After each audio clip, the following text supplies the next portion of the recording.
Hello students, welcome back to the biology class. So in the last class we did the concept of gametogenesis. We learned about the concept of the oogenesis and spermatogenesis and how they are different from each other.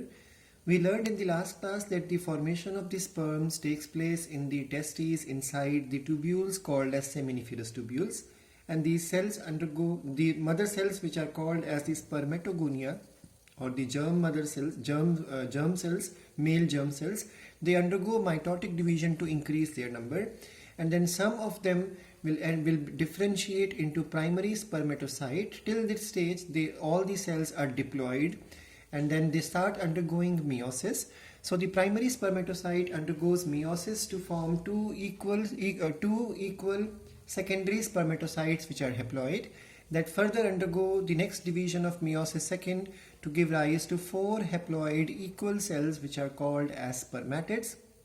And then each of these spermatids undergo transformation or differentiation to give rise to the spermatozoa or sperm. And this last step of the spermatogenesis, in which differentiation of the spermatids into spermatozoa takes place, is called as spermiogenesis.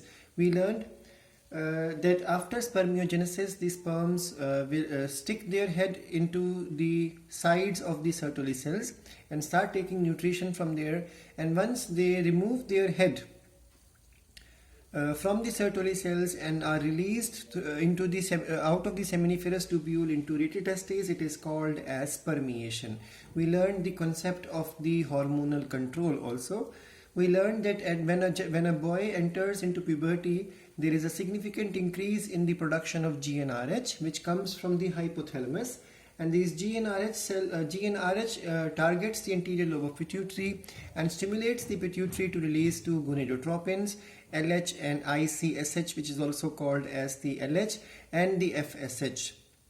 We learned that the LH activates the Leydig cells to synthesize and secrete androgen, and androgens will stimulate the process of spermatogenesis, and FSH will act upon the Sertoli cells to stimulate them to release certain factors which are important for the step of spermiogenesis.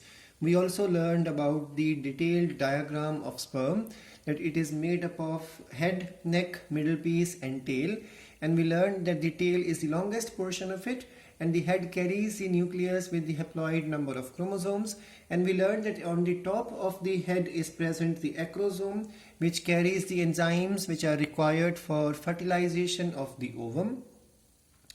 We learned that the middle piece carries a ring of mitochondria, and these mitochondria provides energy during the movement of the sperm so that it can easily reach for the fertilization of the female gamete. We learned that the sperms are released from the seminiferous tubule, are transported by the accessory ducts, and the secretion of epididymis, secretion of vas deferens and seminal vesicles as well as the prostate gland are essential for the maturation and the motility of the sperms. We learned that semen is equal to seminal plasma plus the sperms. We also learned that the process of formation of the mature female gamete is called as the oogenesis, and it is different from spermatogenesis. The first difference we learned in the last class was that the oogenesis starts early in the embryonic development, when a couple of million oogonia differentiate into each of the ovary, and then no more oogonia are added after birth. Then we learned that these cells undergo division, so all of them simultaneously enter into meiosis and get arrested at the prophase first. So it is a temporary arrestation which lasts for months, which lasts for years to come. And this arrested state is called as the arrested primary oocyte. That means it is still not completely divided. So that's why it is called as primary oocyte, and it is still a diploid structure undergoing division. Now, we learned in the last class that the primary oocyte starts getting surrounded by the layer of granulosa cells to form primary follicle. The primary follicle degenerates up to the point of puberty, and by the time only 60 to 80,000 of them are left in each ovary. And then once the child enters the puberty, the primary follicle gets surrounded by more number of the cells of the granulosa and new theca, and it is called a secondary follicle. And then secondary follicle soon differentiates into tertiary follicle with the development of a fluid filled cavity called as antrum. We learned that now the tertiary follicle carries the theca externa and interna, and at this stage the primary oocyte is going to complete its division to form a small polar body and a big secondary oocyte. The secondary oocyte and polar body, both of them are haploid, and the secondary oocyte retains the maximum of the cytoplasm so that it provides nutrition to the egg.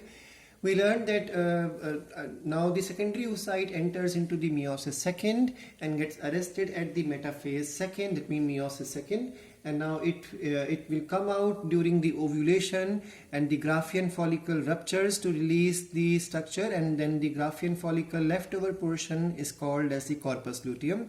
In this concept we learned one more point, that the secondary oocyte forms a new membrane called as zona pellucida, and we learned that sperm will come in contact with the secondary oocyte arrested, and if it comes in contact with the sperm, it will complete its division to release another polar body and the ootate, which will quickly turn into egg, and fertilization will take place.